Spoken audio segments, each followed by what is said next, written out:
आज फिर वही प्रश्न मन उठा रहा है, यह कि न जाने वाली मस्ती और आने जाने वाली मस्ती क्या दो अलग अलग अवस्थाएं हैं।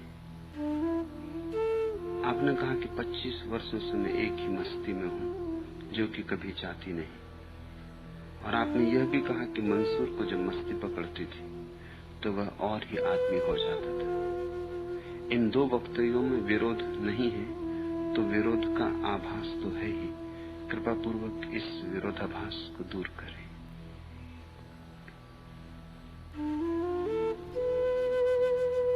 उस परम मस्ती के प्रकट होने के ढंग दो हैं, मस्ती एक ही है। उसके प्रकट होने के ढंग दो हैं। कहीं तो वाह अभिव्यक्ति बनती है और कहीं केवल अंतर्धारा, कहीं तो भीतर भीतर स्वाद चलता है और कहीं कहीं स्वाद बहकर संगीत बन जाता। अंग्रेजी में दो शब्द हैं, वे महत्वपूर्ण हैं। एक शब्द है एक्सटेसी। एक्सटेसी का अर्थ होता है ऐसी आनंद की अनुभूति जो बाहर प्रकट हो, फूल खिले, गीत झरे, सुगंध उड़े, वह अभिव्यक्ति हो। और दूसरा शब्द है अंग्रेजी में इंस्टेसी। उसका अर्थ होता है अंतर्धारा बहे, किसी को कानो कान पता भी न चले। जैसे नील नदी सैकड़ों मील तक जमीन के नीचे बहती, फिर जमीन पर प्रकट होती।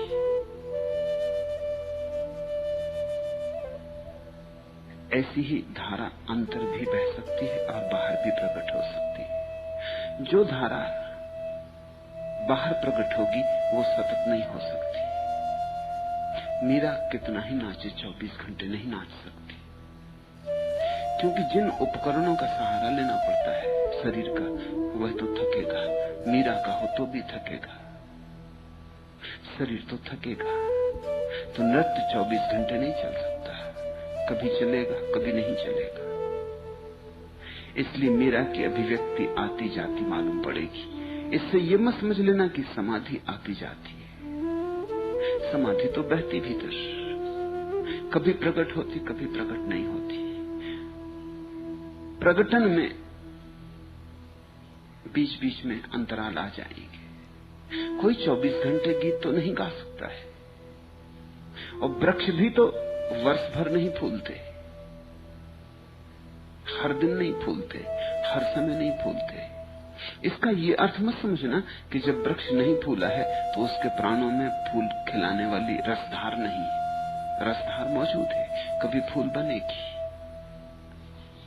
मीरा जब चुप बैठी है और उसने पैरों में घुंघरू नहीं बांधे और हाथ में वीणा नहीं उठाई, नाचती नहीं है, गाती नहीं है, तब भी भीतर तो धारा बही रही। रस वैसा का वैसा है, पर तुम्हें पता न चलेगा। ऐसा भी हो सकता है कि किसी का रस सदा ही भीतर रहे, जैसे बुद्ध का कभी गीत न बना, कभी नृत्य न बना, कभी बाहर न आया, भीतर ही रमा रहा। ये दो रूप हैं अभिव्यक्ति के। बुद्ध की नील धारा सदा ही भूमि के नीचे रही। जो खोजेंगे वो बुद्ध को पाएंगे, जो बहुत खोदेंगे उन्हें नील धारा मिल जाएगी, वे उस जल स्रोत तक पहुंच जाएंगे। मीरा की धारा बाढ़ की तरह बाहर प्रकट होती है। जो नहीं खोजते कभी कभी उन पे भी छींटे पड़ जाएंगे, कभी आकस्मिक छींटे पड़ जाएंगे, पास से गुजर जाओगे तो पड़ जाएंगे। दोनों ढंगों की अपनी खूबियां हैं, अपनी कमियां हैं। जो बुद्ध की तरह भीतर ही डूबा रहेगा उसमें एक सातत्य होगा, अनविच्छिन्न, अखंड।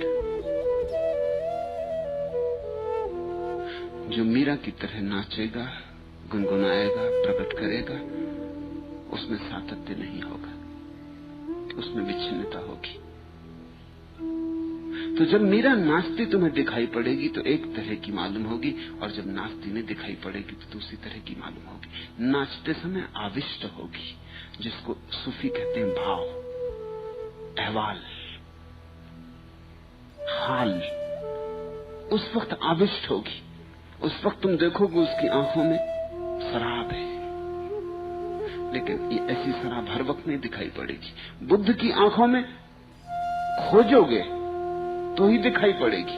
मीरा में नहीं भी खोजोगे तो भी जब वो नाचती है दिखाई पड़ जाएगी। बुद्ध में खोजोगे तो दिखाई पड़ेगी, लेकिन एक दफा दिखाई पड़ गई तो सतत दिखाई पड़ेगी। वह तारा डूबता नहीं।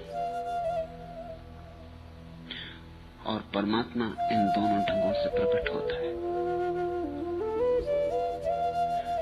तो मैंने जो वक्तव्य दिया उसमें कहीं कोई विरोध नहीं।